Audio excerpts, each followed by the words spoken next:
Gun control is a controversial topic, but it needs to be discussed in the media, and it needs to be done so in a way that is factual, opinionated, and able to stress the importance of talking about gun violence in schools. The article "We Can Keep Schools Safe Without Giving Teachers Guns" does an excellent job in contributing to the discussion of the importance of gun control, but it does not provide nearly the amount of evidence that it should. In my speech today, I will be discussing how the editorial could have been improved by adding additional statistics and support for the argument.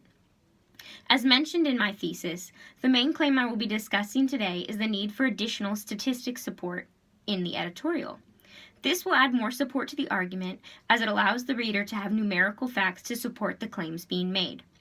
In my subclaims, I will be discussing specific areas where statistic data could have been included to make the argument stronger, or direct examples that could have further proven the argument provided by the New York Times editorial. My first subclaim is the lack of statistics to support the claim the editorial makes about the need for mental health recognition in schools. While the counselor-to-student ratio provided by Dewey Cornell in the New York Times editorial introduces the discussion of mental health in schools, it is not enough to support the argument.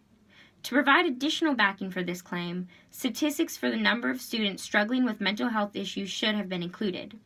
This would support the need for additional counselors.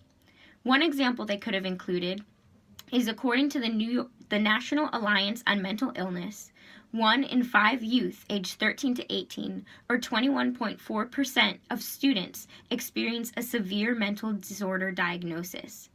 Think about the value term severe that is used and the impact that has on the need to get more trained mental health professionals accessible in schools. My second subclaim is that the editorial does not give statistics to exemplify the severity of gun violence in schools. While it is handy to mention serious gun violence crimes such as Sandy Hook and Columbine, the audience only has a brief reference to these extreme school shootings. If statistics would have been provided, they would have a tangible number that talks about how current and how reoccurring these patterns of gun violence in schools are. The fact that school shootings have become so common they no longer seem to make headline news is shocking and tragic. Nonprofit organization Everytown for Gun Safety has reported every school shooting that has occurred in 2018 thus far. In just October, 2018 has already matched the count of total school shootings in 2017 at 65 school shootings this year. This statistic has weight, and it shows the need for gun control in the United States and to find a more realistic and safe solution than arming teachers. Finally, the name of the states voted to enact the law of using taxpayers' dollars to arm teachers should have been revealed in the article. Well, this is an excellent example, and it makes people want to look into their own state's views. If they would have provided the states and their voting towards Betsy DeVos's proposal of arming teachers with taxpayers' dollars, people would see their state listed and feel more inclined to get involved in voting and protesting these laws. Finally, at the end of the day, any conversation about gun control is better than none. We as a society need to demand more from our government to get gun control discussed in a way that is productive.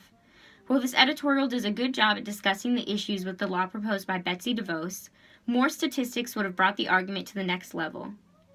In conclusion, the worst fear a child should have when walking into school is a pop quiz, not the always lingering fear of every day being your last due to the influx of school shootings in the United States.